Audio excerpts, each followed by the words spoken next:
அனைவருக்கும் வணக்கம். அண்ணன் சீமான் அவர்கள் மாரதாஸ் கைதை கண்டித்து அறிக்கை வந்து வெளியிட்டிருக்காரு. அது என்ன அப்படின்னு சொல்லி பார்க்கலாம். அதுக்கு முன்னாடி விஜய் அவர்கள் முதல்ல இந்த முத்தார் அப்படிங்கிறவனை ஏன் கைது பண்ண மாட்டுறாரு அப்படிங்கிற ஒரு கேள்வி எல்லாம் இணையத்தில் கேட்குறாங்க. அதே மாதிரி நக்கீரன் பிரகாசம் வந்து ஏன் விஜய் வந்து கைது பண்ண மாட்டுறாரு, நக்கீரன் கோபாலை ஏன் விஜய் கைது பண்ண மாட்டுறாரு, மாரதாஸ் வந்து அரசை விமர்சித்தா மாரதாஸை உடனே கைது பண்ணுறீங்க, ஏன் வந்து இந்த முத்தாரை நக்கீரன் கோபாலை நக்கீரன் பிரகாசையும் கைது பண்ணல அப்படின்னு சொல்லி எல்லாம் கேள்வி எழுப்புறாங்க. அதில் முதல்ல இந்த தம்ப்ளைன் பாருங்கள்.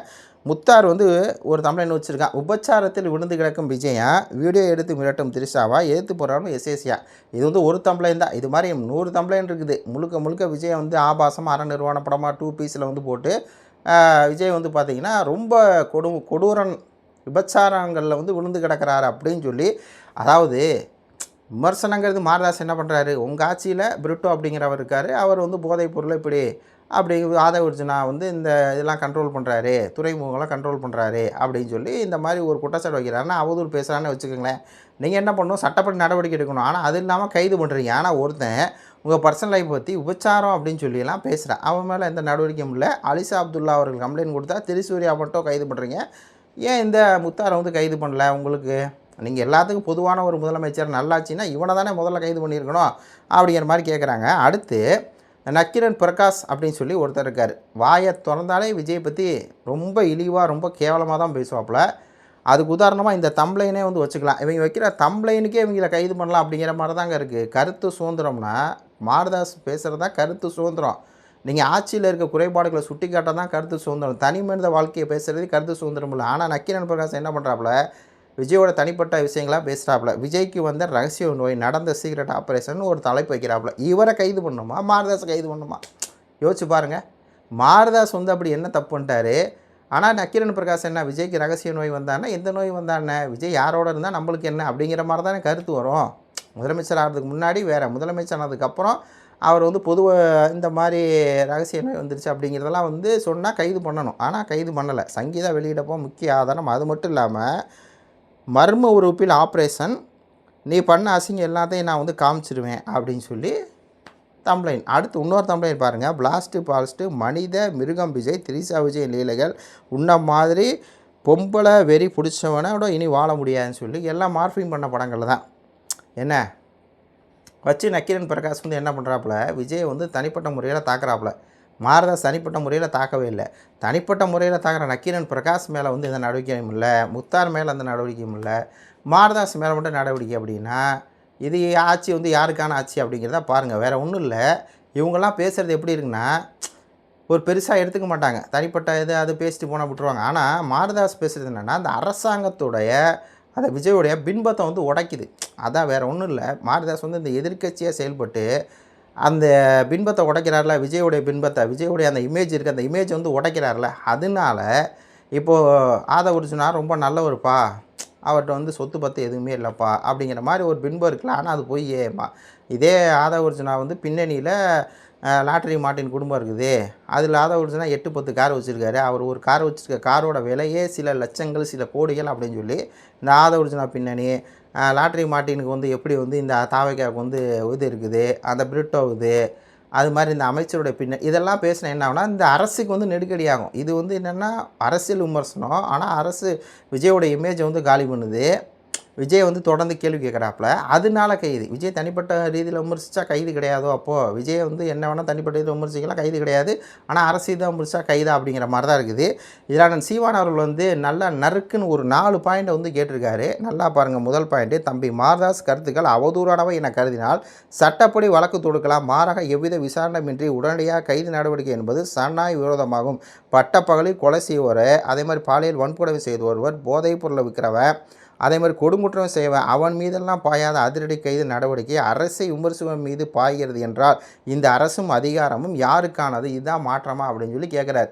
கரெக்டான பாயிண்ட். ஏன்னா விஜய் ஆட்சிக்கு வந்து பார்த்திங்கன்னா பல சம்பவம் நடந்துகிட்டே, கொலை கற்பழிப்பு அதெல்லாம் நடக்குது. அதில் மேக்சிமம் பார்த்திங்கன்னா 10க்கு ஒரு 4 பேராவது தாவக்காரனே இருக்கான். அப்போ அங்கேயெல்லாம் உங்கள் கைது நடவடிக்கை நடக்கலை, இங்கே மட்டும் நடக்குது அப்படின்னா இதுதான் மாற்றமா? இதுதான் உங்களுடைய அந்த அதிகாரம் யாருக்கானது அப்படிங்கிற கேள்வி. அடுத்த கேள்வி பாருங்கள்.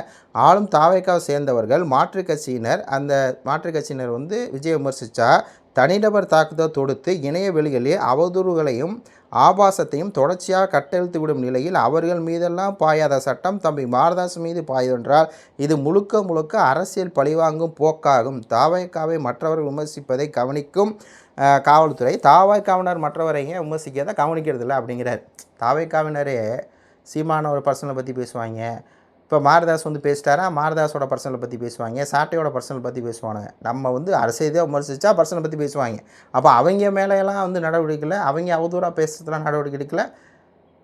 அவங்க இஷ்டத்துக்கு பேசுவானுங்க. எல்லாத்தையும் வந்து கெட்ட கெட்ட வார்த்தையில் ஆபாசம் அவங்க மேலே நடவடிக்கையில் அப்படின்னு சொல்லி கேட்குறாரு. இது பழிவாங்கும் போ. அடுத்து திருச்சியில் முதல்வர் பேசும்போது என்ன சொன்னார் அப்படின்னா, என்னை விமர்சிப்பவர்கள் நிறுத்தி விடாதீர்கள், தொடர்ந்து என்னை விமர்சிங்கள் என்று மேடையில் வீரவசனம் பேசிவிட்டு இப்போது அற்ப விமர்சனத்துக்கு அதிரடி கைது நடவடிக்கை என்பதுக்கு பெயர் என்ன? முந்தைய திமுக அரசு செய்த கருத்துரிமையின் கழுத்தை நெரிக்கும் அதே கொடுஞ்செயலை தாவேக அரசு தொடர்வதற்கு பெயர் தான் தூய சத்தியா வெக்கக்கேடுன்னு சொல்லி சொல்கிறார்ல முதலமைச்சர் விஜய். என்னை விமர்சிங்க, விமர்சிச்சுட்டே இருங்க, அதான் எனக்கு வந்து ஊக்கத்தை கொடுக்குங்கிறார்ல. அப்போ ஒரு அற்ப விமர்சனத்தை கூட இது பண்ணாமல் நீங்கள் கைது பண்ணுறீங்க அப்படின்னா, அதுவும் அதிரடி கைது அப்படின்னா உடனே கைதுன்னா அப்போ திமுக ஆட்சிக்கு உங்களுக்கு என்ன இது? அப்போ திமுக தீய சக்தினா நீங்கள் தூய சக்தி இல்லை, வெக்கக்கேடு அப்படின்னு சொல்லி கரெக்டான வார்த்தையை போகிறோம். அடுத்து ஆளும் அரசுக்கு எதிராக கருத்துக்களை கூறுவரை அச்சுறுத்தும் முயலும் இத்தகைய மிரட்டல்களும் அப்பட்டமான பாய்ச்சப்போக்கு. பந்து எப்போதும் ஒருவிடம் மட்டுமே இருந்து விடுவதில்லை. இன்று உங்கள் கையில் இருக்கிறது, உங்கள் கையில் இருக்கிற பந்து நாளை மற்றொரு கையிலும் இடம் மாறும், பார்த்து விளையாடுங்க அப்படின்னு சொல்லி சொல்கிறார். இன்றைக்கி உங்கள் கையில் பந்து இருக்குது, அதிகாரம் அப்படிங்கிறது இருக்குது, நாளைக்கு அதிகாரம் மாறும். அப்போ அந்த அதிகாரத்தை வந்து சரியாக பயன்படுத்துங்க.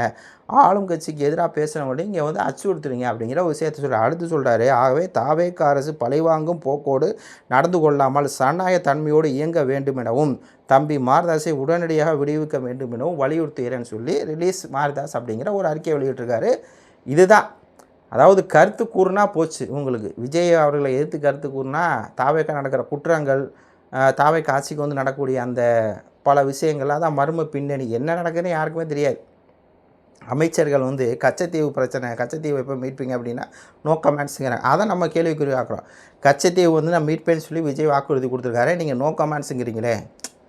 அப்படி தான் கீர்த்தனா அவர்கள்ட்ட போய் சூலூரில் இந்த மாதிரி ஒரு மாணவிக்கு வந்து ஒரு 10 வயசு பிள்ளைக்கு வந்து நடந்திருக்குதே அப்படின்னா, நான் இப்போ சொல்ல மாட்டேன், இப்போ வந்து அரசாங்க ரீதியான கேள்வி மட்டும் கேளுங்க, இதை பற்றி என்கிட்ட கேட்காதீங்க. அப்போது அதே மாதிரி இந்த பார்த்திபன் அப்படிங்கிற என்ன பண்ணுறாருன்னா, எனக்கு பசிக்குதுங்கிற, பசி எப்போயே வரும், பசி எப்போங்க வரும்னா எனக்கு பசிக்குது, நீ சாப்பிட்டா நான் சாப்பிட்ல அப்படிங்கிறாரு.